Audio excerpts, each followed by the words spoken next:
Assalamualaikum warahmatullahi wabarakatuh. Baik, kali ini kita akan membahas materi tentang pengukuran waktu. Nah, berbicara tentang waktu, ya, kita sudah tidak asing lagi tentunya, ya. Kita sering menggunakan istilah tersebut, ya. Sekarang waktunya tidur, waktunya bekerja, waktunya makan, dan lain sebagainya. Nah, sebenarnya apa itu waktu? Ya, jadi di sini kita akan belajar tentang konsepnya terlebih dahulu. Ya. Jadi waktu itu adalah ukuran durasi. Nah, lebih lengkapnya, waktu itu adalah besaran yang mengukur lamanya suatu kejadian atau peristiwa berlangsung dari awal hingga akhir. Nah, jadi itu adalah definisi dari waktu. Nah, contohnya di sini misalkan contohnya bermain. Nah, ketika bermain, katakanlah bermain sepak bola selama 90 menit. Nah, berarti di sini 90 menit ini sebenarnya adalah menunjukkan berapa lama kita melakukan aktivitas bermain sepak bola. Contoh yang kedua, belajar, ya, selama 2 jam, tidur selama 8 jam. Ini adalah waktu, ya, atau durasi, ya. Jadi dua jenis satuan waktu. Nah, di sini ada satuan tidak baku dan satuan baku. Untuk satuan tidak baku, di sini itu menggunakan cara yang tidak standar dalam mengukur waktu. Contohnya seperti apa? Nah, bisa menggunakan tepukan tangan, menggunakan jentikan jari, atau ayunan bandul sederhana. Nah, di sini ketika menggunakan satuan tidak baku ini terdapat kelemahan. Ya, kelemahannya yaitu seperti hasilnya itu akan berbeda untuk setiap orang dan situasinya. Nah, karena itu tadi, ya, di sini tepukan tangan, misalkan si A dengan si B, tentunya itu nanti akan berbeda. Jentikan jari juga demikian, ayunan bandul bagaimana setiap orang menggunakan, tentunya itu akan menghasilkan sesuatu yang berbeda. Ini adalah kelemahannya. Kemudian yang kedua adalah satuan baku. Nah, satuan baku di sini berarti menggunakan standar internasional yang telah disepakati. Nah, contohnya di sini itu ada detik, menit, jam, hari, minggu, bulan, tahun, abad, milenium, dan lain sebagainya. Kelebihannya, hasilnya sama dimanapun dan kapanpun diukur. Ya, siapapun yang menggunakan juga, ya, di sini itu juga akan sama, ya. Ketika menggunakan satuan baku ini, maka akan mendapatkan kelebihan ini tadi. Baik. Selanjutnya di sini terkait dengan jam analog, ya. Di jam analog ini adalah salah satu alat ukur waktu paling umum yang menggunakan 3 jarum berbeda untuk menentukan jam, menit, dan detik secara visual. Nah, jadi tadi secara satuan baku itu ada jam, menit, dan detik. Nah, itu biasanya dinyatakan ke dalam sebuah jam, ya. Di sini sebagai contohnya yang paling sering kita gunakan, yang sering ada pada dinding rumah kita itu adalah sebuah jam analog, ya. Jam analog itu ada jarum pendek, ya. Jarum pendek itu menunjukkan jam, ya, atau pukul. Ya, itu rentangnya 1 sampai 12. Berarti nanti ada pukul 1, ya, pukul 2, pukul 3, dan seterusnya sampai pukul 12. Kemudian ada jarum panjang, itu menunjukkan menit, ya. Rentangnya 0 sampai 59 menit. Nah, jadi ini. Kemudian jarum halus, ya. Jarum halus ini yang sangat kecil sekali ini, itu menunjukkan detik, ya. Di sini rentangnya adalah 0 sampai 59. Nah, jadi jam analog itu terdiri dari 3 ini. Sejarah dan perkembangan pengukuran waktu. Nah, di sini sejarah awal ya.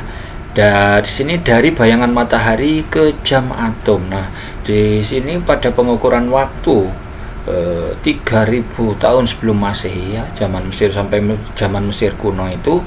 Jadi membagi siang hari menjadi 24 jam menggunakan pengamatan posisi matahari dan bintang ya.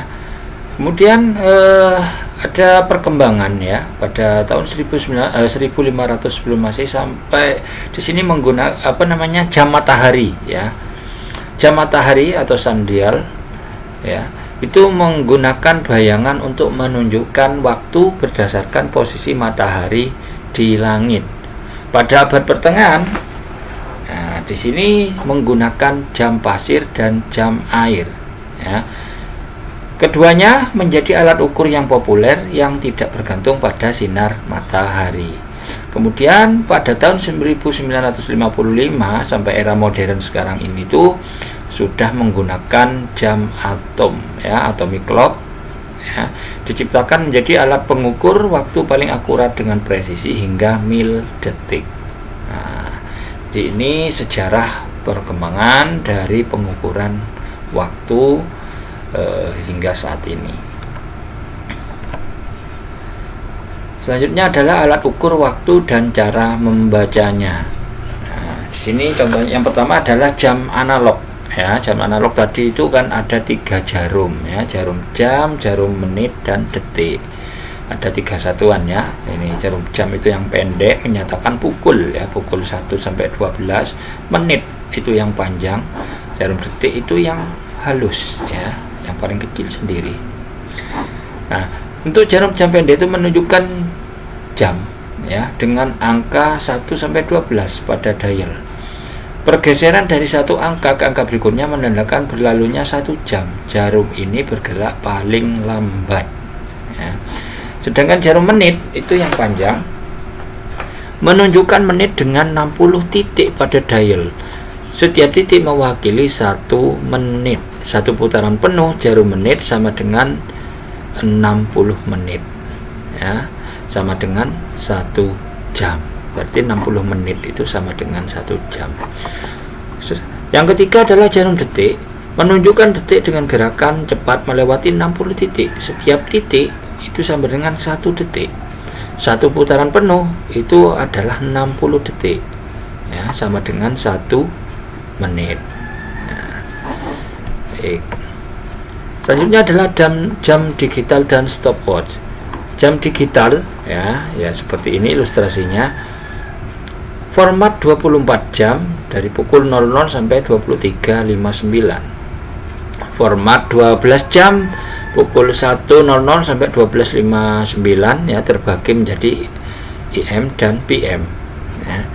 Lebih praktis untuk membaca waktu dengan cepat, tidak ada jarum yang bergerak ya. Jadi sekarang ini memang sudah banyak ya jam-jam digital yang sudah dipakai di kalangan masyarakat. Yang selanjutnya ada stopwatch. Nah, stopwatch ini itu mengukur menit, detik, dan mil detik. Digunakan dalam olahraga dan eksperimen ya. Dapat dimulai, dihentikan, dan direset. Akurasi hingga 1/100 detik. Nah, jadi biasanya stopwatch ini banyak digunakan dalam hal ini ya, olahraga, misalkan lari, renang, itu biasanya untuk menentukan kecepatan ya, kecepatan orang ketika berlari itu. Nah, sehingga akurasinya ini sangat tinggi ya, 1/100 detik. Konversi satuan waktu. Nah, di sini ada hubungan satuan waktu secara baku ya. Jadi mulai dari detik ya, unit dasar waktu dalam standar internasional atau SI ya, mulai dari detik. Kemudian menit. Nah, jadi pada menit ini itu sama dengan 60 detik. Di atasnya lagi ada jam ya. 60 menit itu sama dengan 3.600 detik ya. 60 menit itu sama dengan 3.600 detik ya. Jadi istilahnya di sini 1 jam itu sama dengan 60 menit sama dengan 3600 detik. 1 hari itu sama dengan 24 jam ya. 1 minggu itu sama dengan 7 hari. 1 bulan, nah ini pada bulan ini biasanya ada yang terdiri dari 28 hari ya, biasanya itu terjadi pada bulan Februari ya. Nah, kemudian ada yang 30 sampai 31 hari pada umumnya ya. Selain Februari itu adalah 30 dan 31 hari. Nah, berarti dalam 1 bulan itu identik dengan 4 minggu ya. 1 tahun itu terdiri dari 12 bulan atau 365 atau 366 hari. Nah, di sini terdapat catatan penting.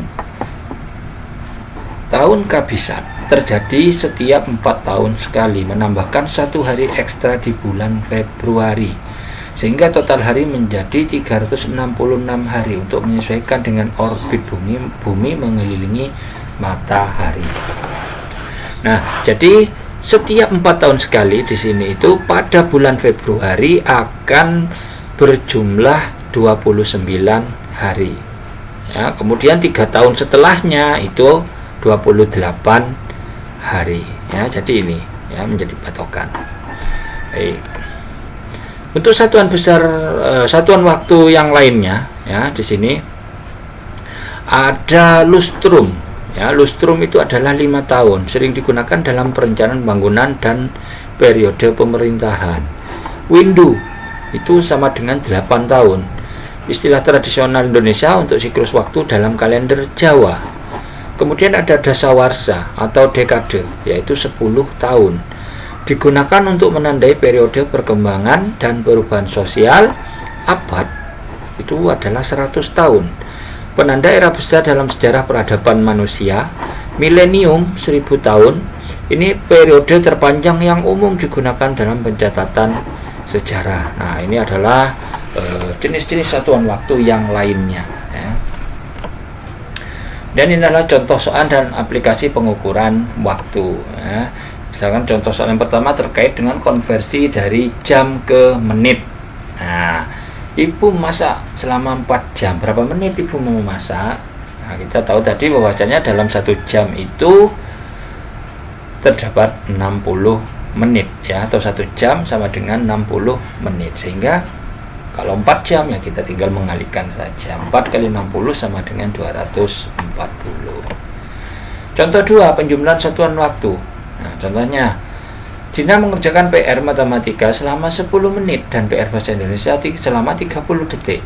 Berapa total waktu Dina mengerjakan PR dalam satuan detik? Nah, di sini kita yang pertama sebelum melakukan penjumlahan harus mengkonversi ya ke dalam satuan yang sama, karena yang ditanyakan tadi itu adalah detik ya, maka di situ waktu ya yang menunjukkan menit, yaitu mengerjakan PR matematika yaitu 10 menit, itu kita konversi menjadi detik, sehingga 1 menit itu kan sama dengan 60 detik, sehingga untuk 10 menit itu sama dengan 600 detik. Sehingga kalau sudah sama menjadi satuan detik, kita tinggal menjumlahkan 600 detik ditambah 30 detik, sehingga untuk penjumlahannya menjadi 630 detik.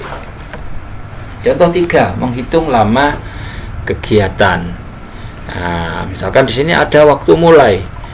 Budi mulai belajar pada pukul 10. Waktu selesai belajar pada pukul 12. Sehingga lama belajarnya adalah jam 12 dikurangi 10. Nah, jadi 2 jam. Kita konversi. Jadi 2 jam itu sama dengan berapa menit? Ya, 2 dikalikan 60 sehingga 120 menit. Nah, tipsnya untuk menghitung durasi kegiatan yaitu kurangi waktu mulai dari waktu selesai ya. Jika melewati tengah hari ya, tengah hari itu adalah jam 12, pastikan menghitung dengan benar. Nah, jadi ini ya. Baik, Mungkin itu penjelasan tentang pengukuran waktu ya. Di pertemuan selanjutnya kita akan membahas tentang pengukuran yang lainnya. Terima kasih. Assalamualaikum warahmatullahi wabarakatuh.